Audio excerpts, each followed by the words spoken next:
Recording. All right, I didn't actually prepare slides for tonight because I wanted it to be more of a conversation. Like I've been doing a lot of hows and a lot of teaching lately, and sometimes we forget what we're doing. We get so caught up in the how, like, oh, I didn't do this perfectly. I didn't follow this right. And we get so caught up in that, and that we can lose sight of what we're really trying to do. And so what I wanted to talk about is you. Awesome, right? We love talking about ourselves, don't we? Yes? No, it makes me really uncomfortable. I don't like it. So how do you, as whatever your name is, you state your name, Emma Whaley, how do you stand out in a very noisy social media world and out of 300,000 Beachbody coaches and infomercials that they're pouring millions of dollars into to make those the best infomercials out there? And they have, I mean, Beachbody's been #1 in infomercials so many times with different ones at different times. P90X, 21 Day Fix, Turbo, you know, they've all been up there. So how do you stand out? Does anyone have an answer to that they want to type? Are you feeling brave?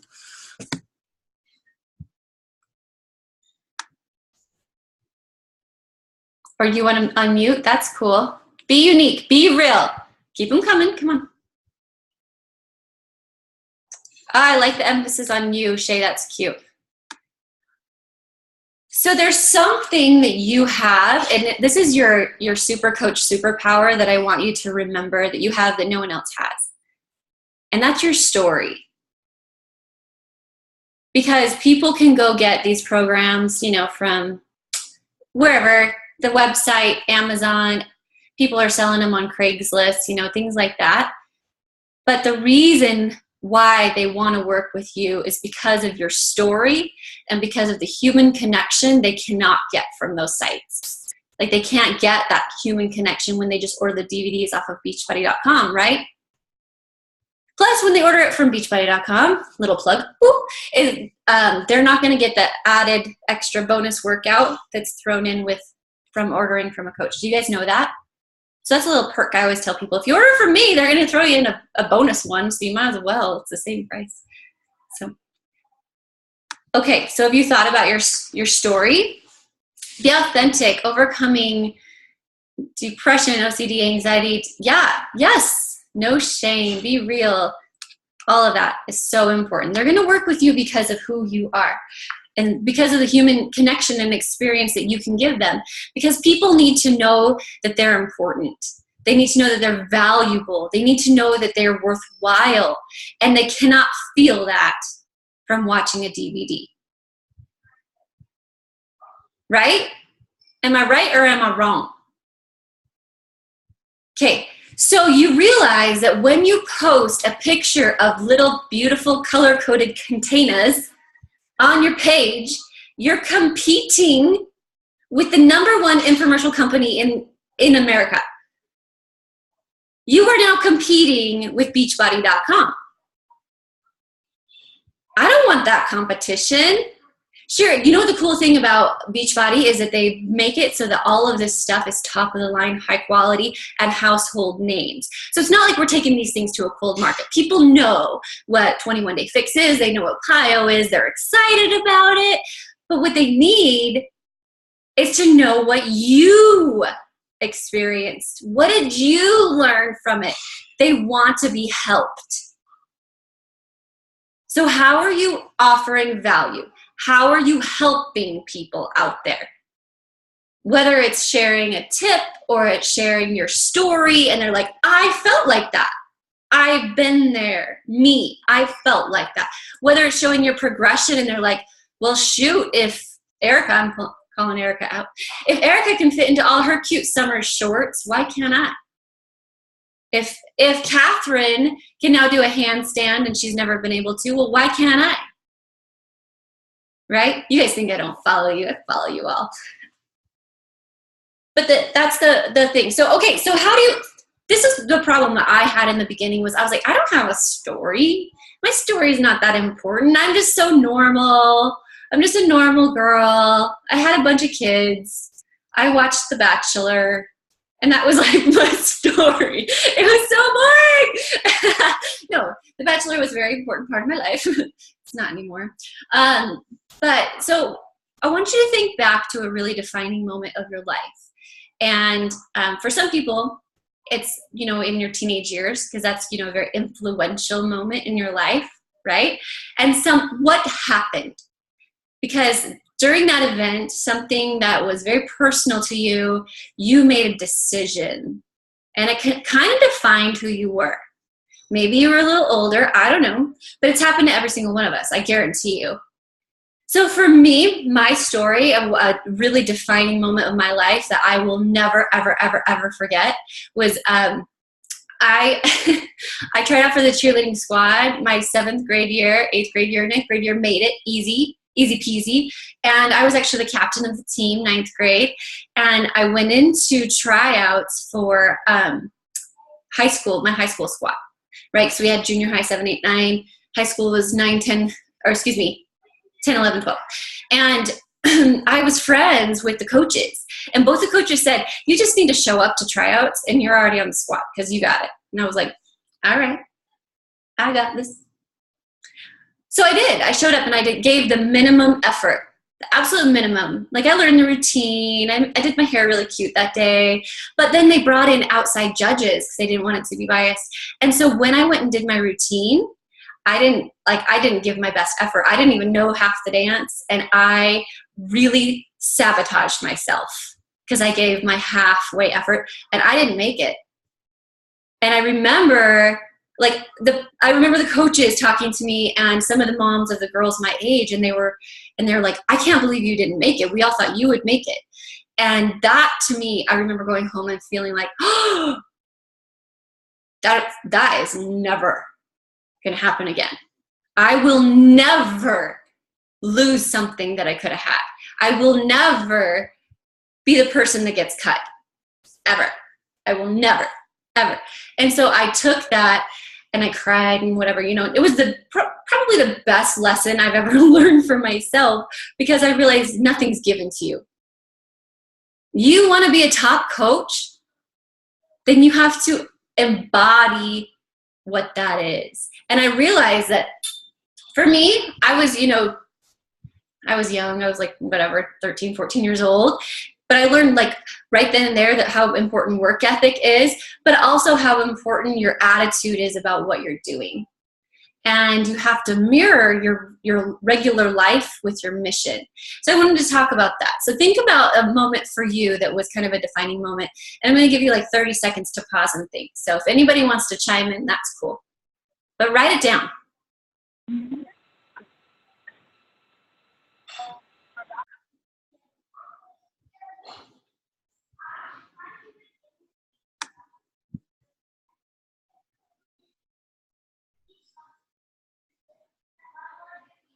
In 5th grade, my PE teacher told me that I wasn't an athlete. What? Oh, yeah.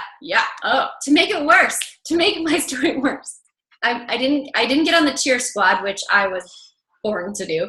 And then that same year, I went out for the track team, and I was asked to quit the track team because I was so slow. That's how bad it was. And now I can run, like I've ran half marathons and I run for fun. It's like, ah! So you were labeled the fat and evil twin. Oh, geez.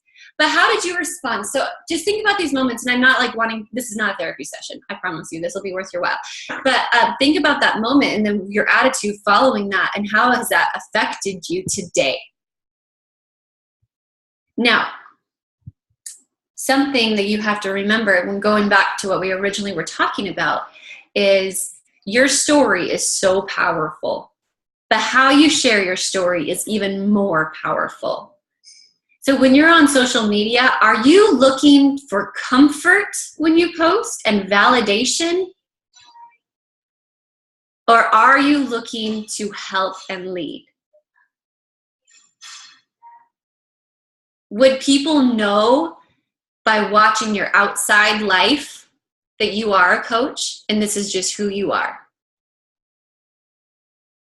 Do you live it? I mean, is it something that's so ingrained in you and so important to you?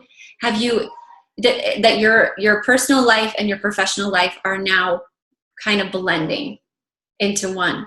Because to be successful as a coach, you want to lead other people, that has to happen. That truly has to happen. Like your personal life and your professional life have to be connected, right? Because these people that you're talking to, they're going to see you on outside in the real world. Okay, so when we're looking at how we're sharing our story on social media, it's kind of a fine line, because you do want to be real and relatable, but you also have to be the leader. So if people, I can tell you from personal experience, and this is something that I fell down, and you can learn from my failure, okay? So I had a really hard year. You guys know this. It was very trying year for me.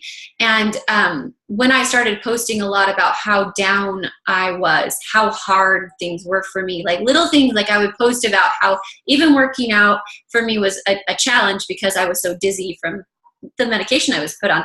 And I was starting to share those things. And I noticed that I lost a lot of trust.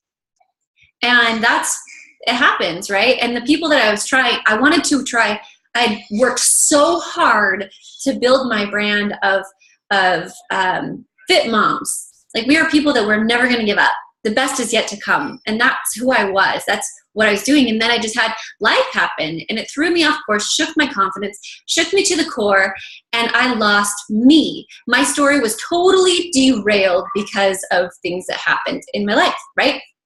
And so I started to attract a lot of followers that really struggle with depression and are they're in a place where I can't help them because I'm not professionally qualified to help them. And they want to hang out and be miserable with me. And that's not who I'm trying to attract, because even though I love helping people, I love helping people. I do that. And I do that when I have time. But I realize that if I'm helping them for free, it's volunteer work. And if that's distracting from my family, then I need to go and realize, okay, I just spent 20 minutes messaging this girl back and forth, and I'm so sorry. I want to love you where you are, hun, but I can't tell my child, no, I can't play with you anymore, or you have to wait for mommy one more minute while I'm talking to her. That's not like my profession. I can't do that. So you have to understand that it's very important the way you share your story, that you are drawing people to you that are like you. And that if you're trying to save everyone with volunteer work, then you have to give up something with your family.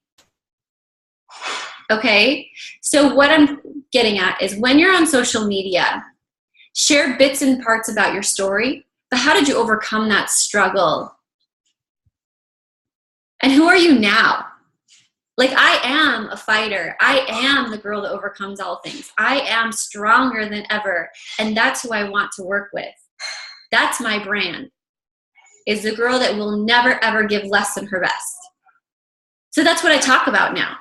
And that's what I'm sharing. And I'm sharing the successes of the team and the things that we're creating as a team. I'm sharing my personal experience with 21 Day Fix, my personal successes with that program. Like, how am I getting stronger? Which moves are easier for me now? And so I'm not just trying to sell something because it's $10 this month with a bag of Shakeology. That's not me.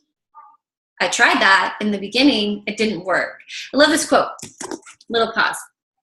So, hold on. If you sell something, you make a customer for today.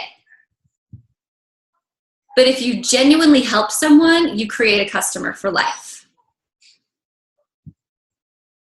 Does that make sense? Have you struggled with keeping people on Shakeology? Probably why? They don't understand it. They don't get it. And that has to come back to you. Like, were you just trying to get the sale, or are you showing how Shakeology is so important to you? Are you showing in your challenge and whatever, like, why you love it so much? Are you unapologetic about that? So, okay, I know you have some thoughts rattling around, so let me check the chat. Such a good point. Your cat. Sorry about your camera. Yes. I'm glad you're here too, Christy. when you're on social media and you're following different coaches, is there something in particular that stands out that you've been like, yes, I love following this person because of?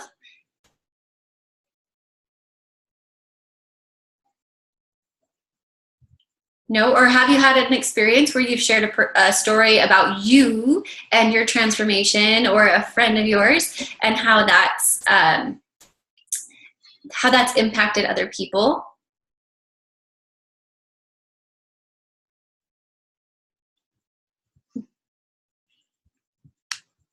Okay, go into the chat.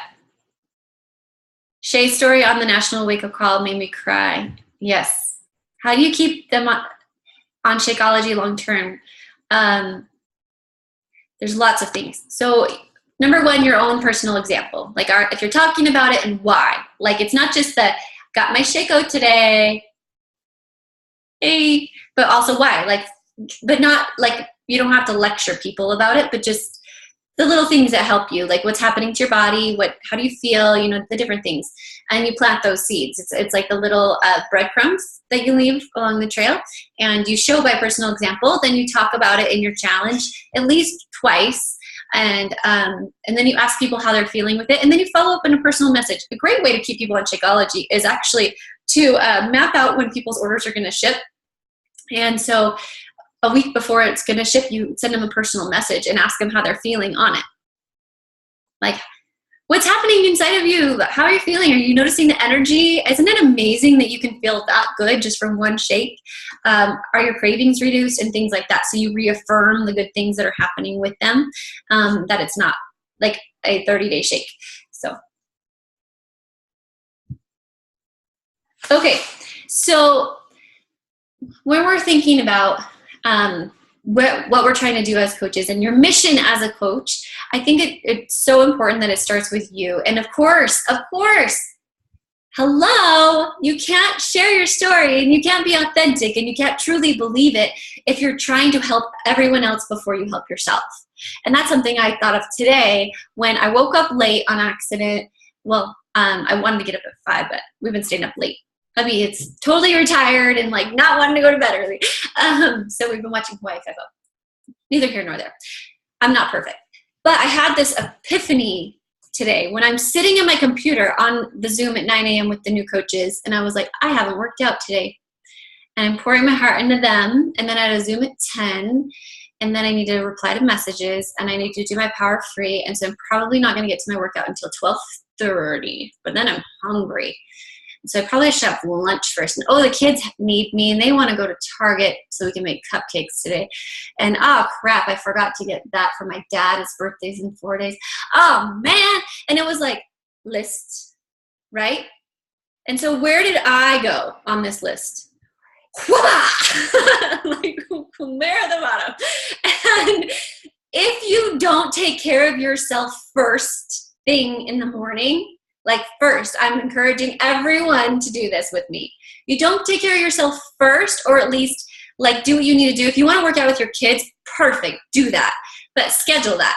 But take care of yourself before you start pouring your heart into your challengers and your family and your everything. Take that moment in the morning to have the quiet solitude and listen to personal development, or I listen to personal development while I work out. And that's what works for me right now in my life. And then I read a few more minutes every night. But if you don't, then you're running on a dry tank. And you can't really show up for people and give to people in the best way possible if you're running on a dry tank. And not only that, but you know what happens? Is if you skip your workouts, you're like, oh crap, I was checking in with my challengers first, and then my family, and then we got to do this, and doctor's appointments, and this kid's throwing up, oh crap, the dog ate that, and you're all over the place. Or I have a full-time job, and you're at the bottom of that list. Give it 3 days, and you're going to send your upline a message, or you're going to totally fall off, and you're going to disconnect because you're going to feel like you're a fraud. How can I talk to people about doing this if I'm not doing it? Has that ever happened to anybody? Yeah. Totally. It happens to all of us, you guys. It's so true. And so not working out first thing in the morning may not work for everybody on this call, but I highly encourage that you fill up your tank before you take care of everybody else. Maybe you fill it up the night before after the kids go to bed, and that's your workout time and your quiet time or whatever you need to do. But find a time that's consistent for you, that works for you. Another thing is that when you do your workouts consistently at the same time every single day, your body craves it. You will feel off if you don't have that. It's kind of like if you drink your shake at the same time every day, your body starts to crave it, and you'll feel weird, and it won't feel right. So, okay, thoughts? I can't read fast enough. I can't read and talk at the same time. Great advice. That's what I tell my challengers too. It's like to start the first thing in the morning, but I've been slacking and dragging out of bed versus springing out of bed. I needed that. Yes, yes, yes. So just make the commitment and do it. You can do it. You're building 6-figure businesses here, right? There's certain things we have to do that maybe don't sound fun, but that might be one of them. Get up. Okay. So what separates the good from the great? What separates the top 100 coaches? I mean, think about this for a minute. I want you to wrap your head around this one. There's 300,000 coaches in Beachbody. 1% are diamond or above. I'm going to say this in the kindest way I think I can. Diamond is not hard. Diamond's not hard when you're pouring your love into your team and helping them to really feel like they can do something with this, when you're super consistent and leading by example. So why is it that that's such a hard thing for people to get to? Why is it only 1%?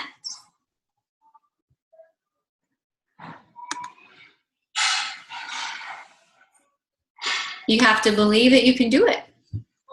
You have to believe into your team. You got to breathe that belief into your team. You got to set yourself apart from other people by being your most genuine, authentic self on social media, right? You got to put your best foot forward.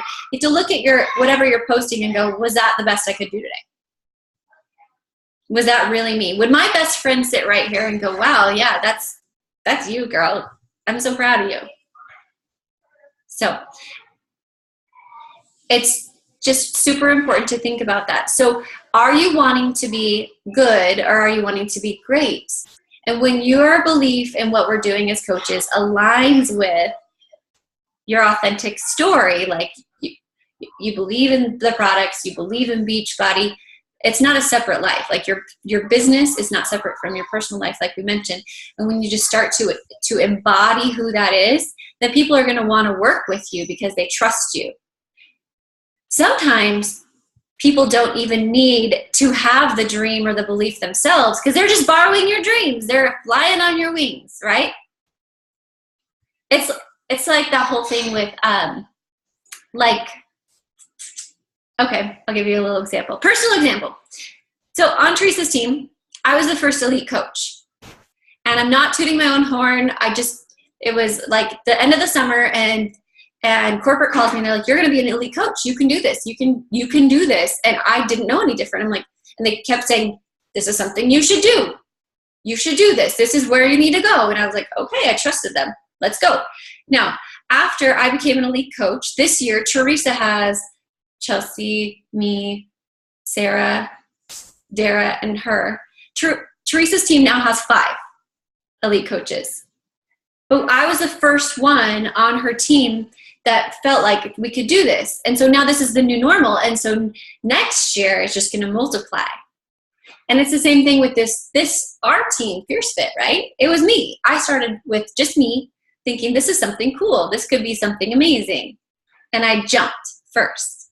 And that now it's just spreading. And so the same thing's happening with you, right? Is that you are setting the standard and you're showing that you can be the best. But you have to wake up every morning and say, I am the best coach. This is who I am. I expect myself to give 10 today. Like give my best effort today. I will give my best effort today. Hell or high water. I'm going to do that.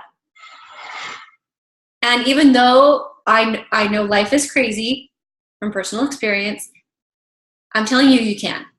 I absolutely believe it. But if you talk to yourself in a way that says, I'm never going to be good enough, I'm not good as so-and-so, I don't have that bag of talents, I don't have that bag of tricks, I don't have a story where I lost 70 pounds or whatever, whatever it is for you that's holding you back, if you talk to yourself in that voice, you will never make it. I can promise you that. But if you say, I am good enough, my story is good enough, because I've overcome stuff, I am strong, I'm capable, I'm determined, and maybe they have more talent than me, but I'm going to work way harder than them. And I promise you this, that I'm going to make it. So back to my little cheerleading story. Yes, I worked my butt off, and yet I ended up becoming the captain my senior year. I was really happy about that. Because I worked and I worked and I worked, and I had to earn that respect and earn that spot, right? So, it sounds like I'm bragging or tooting my own horn. I'm not. I'm trying to draw from my story, because that's what I know. And I love my story because it's mine and I know it. And I would never trade lives with anyone because I don't know what they've been through. And I don't ever want to have to walk in someone else's shoes, because that's just not what I'm made to do. You are made for this moment that you're in right now. And God's preparing you to go forward boldly, but you have to take the first step. You have to take all the steps forward. And when you do, and when you stop, you drop your insecurities and you just are like, this is who I am. I'm strong, I'm capable, I can take you where you need to be. We're going here together. I'm going to be a top coach or an elite coach or whatever it is that you want for you. I'm going to create financial freedom in my life. Then I can promise you that you will attract those people like that to you. You set that standard for your life, and you set that standard and those boundaries for what you will tolerate and where you're going. The right people are going to stick around. But when you're wishy-washy and you're trying to just get a sale, you're just trying to do the minimum, then you're going to attract those people too. I think I was talking to Rachel Becker the other day about this, and I was like, Rachel, if you want quality people on your team, you got to be a quality person. You got to take the time to create posts that are quality. And that means how you edit them, the type of lighting you use, the videos you make, all that stuff. It can be real, it's you, right? But it has to be quality in the sense that you didn't just slap something together and it's all a mess. And you got to take time to write something from the heart. And so I'd rather see you post 1 time a day or 2 times a day of something that's extremely heartfelt, like something that is whatever, like your best you. It might be your best you. Like we have lots of different personality types, right? So it might be your funniest you, or it might be your most clever, witty you, or it might be your most curious you. Like, you guys, I'm trying on these boots. Which one? And but you're showing like the different parts of who you are. Or when you actually tell your story about your fitness stuff, you put in the little snippets about you. Like, in high school, I sucked at running. Guess what? Just finished 13 miles. So booyah, take that, and people want that. They want to feel like they don't have to give up ever. So make sure you put your quality out there of what it is, and use the tips and tricks like we've talked about on the other calls in order to do that. And then the right people are going to stick around. So Christy, I'm going to call you out. You're a semi-new coach, and I'm sure you really appreciate this moment right now. But you're a cancer survivor. And that was probably the scariest thing you've ever been through in your life, or been through in your life, right? But how has that been a defining moment of everything that you will do now here in the future, and the attitude that you'll take? Okay, I apologize in advance for my children. There's but cancer was a defining moment for me because, well, first of all, I think you kind of float through life. I was floating through life before, thinking my body's invincible.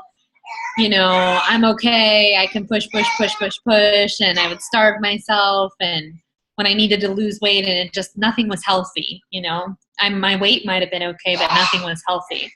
And when I got cancer, not only did I get that reality check of your life flashing before your eyes, but then it made me, like I've said before, just go, gosh, how do I need to take care of myself? How do I need to take care of my body? And it's also made me realize how many other people generally don't know how to take care of themselves. I didn't. And there's so many people that, I think I can help. And, I don't think that for them, they need to have this gigantic wake up call and go through, a life or death situation to, so if I can just brighten somebody's day up, or share a lot of preventative tips, or my personal story as is, it's, a little bit embarrassing, like the picture I posted last night. That's the biggest my stomach's ever been, but I put it out there because I felt like, it's okay. Everybody struggles. So I don't know if that made any sense.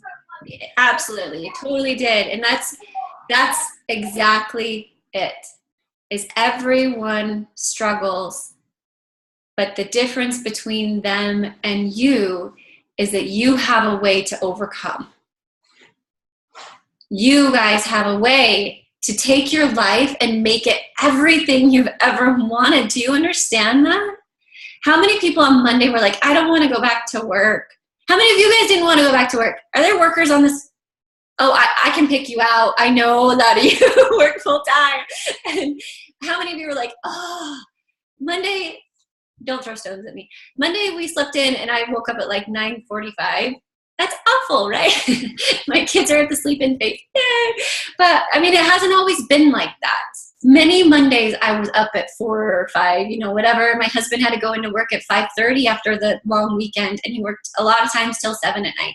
And he hardly saw the kids sometimes. He was on 2 deployments, and he missed the toddler years. He was gone.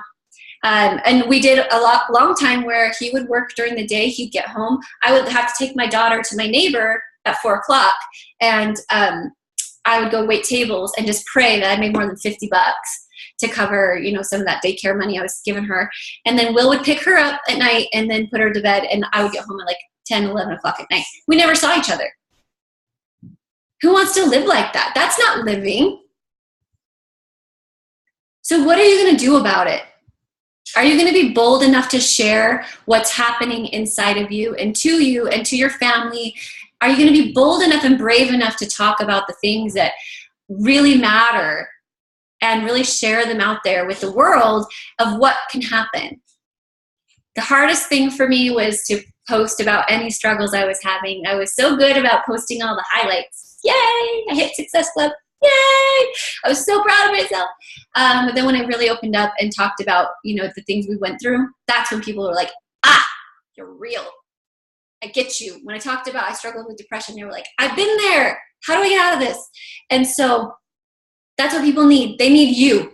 I don't know your story, and I can only connect with so many people, right? But you can connect with so many more. There are literally millions of people that need your help. Literally in America. The obesity crisis is like crazy hard. There's 300,000 coaches in Beachbody, but how many of them are actually working to a leadership level? You guys are, right? So my challenge to you tonight is that you go and you write down some of the things of your story. What makes you you? If you were to write your book, what are some of the pivotal moments? Not just the sad, like hard things. I'm not just talking about that. Of course, those make our life very important and significant. But what are some of the triumphs you had? What are the things you've really been proud of? Like, I did that. And start sharing those things, because people want to work with a person that can take them there. They are not following you because they want a BFF. Maybe they are. I don't know. They might need a friend. But if they want to work with you, they want a leader that can take 2 steps in front of them all the time, right? Because coaches lead. We don't follow. We lead. So they want to know that you're capable of that. You got strong shoulders.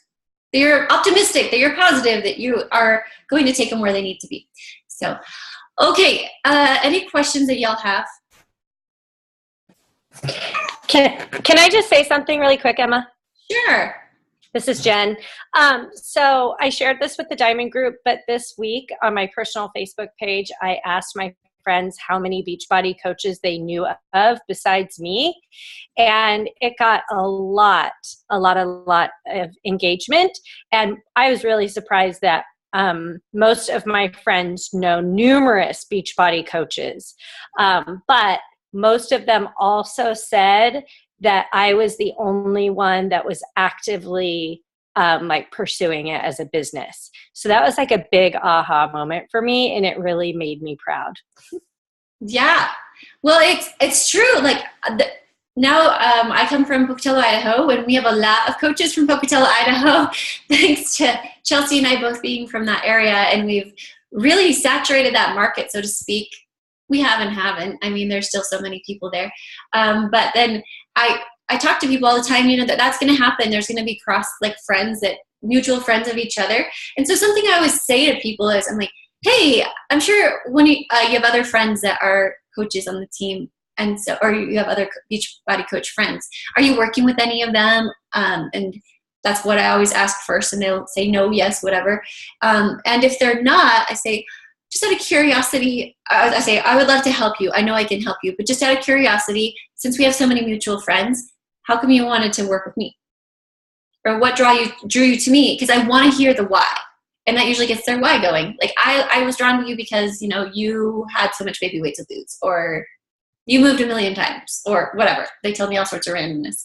But it's okay to ask them that. So, yeah, we have lots of friends that are in this, but who's actually gutsy or ballsy enough to be bold and to share their story and really be real and make a connection, and don't be the person that's just posting ads. Please don't do that. Be you. Be the best version of you, because you are a businessman or woman, and this is something that's the real deal. And so rise up, share your story, even if you were not in the situation with coaching, and let's say that you had a different business. Let's say you had a business like building houses. Okay, building houses. And we're talking to somebody, and maybe you shared the story that you grew up super poor and your house was always falling apart. And so you realize, I'm never going to do that again. I'm going to learn to build houses the right way, the most solid way. And so that way, when I have a family, I'm going to put a roof over their head for real, and it's going to be sturdy and strong. But by sharing that story that you were all in, people would want to work with you more than someone that didn't share that story, that was just trying to make a commission or whatever by getting signed as a contractor, right? People want to know, like, what's happening inside of you. Why are you so invested in this, and why will you never, ever, ever, ever, ever, ever quit this? Because it's become just part of who you are. If you don't know, then I encourage you to dive into personal development and talk with your upline coach and be like, dude, I don't know what my why is. And maybe that's okay. They'll help you find it. So, okay, guys, thank you so much for being on the call. I feel every day so strongly about what we do. Like, it's so amazing. I get message after message, and please keep sending me all your messages. I love it. Like, Emma, I can't believe it. I was able to do this today. And you tag me in your posts, and I like get welled up every day when I hear of the different awesome things you guys are doing, whether it's I signed a new coach today, I'm so excited about her, she's amazing, or I was able to do a handstand, or here's a picture of me with my kids spending the entire day together, and I made just as much today as I would have at my corporate job, but I was with my kids. Like, send me that stuff, and send your team that stuff. Send your upline that stuff, because that's why we do what we do. It's so amazing. Like, it's so incredible that we have this chance to do something that's so powerful. But what are you going to do with it? I'm never quitting. Are you? No. Say no. Just want to leave you with that your story is so special, and it really, truly will touch someone's life, and you just never know who needs to hear it right now in this moment that's dying to hear someone that gets who they are. Okay? Have a great night. I will stay on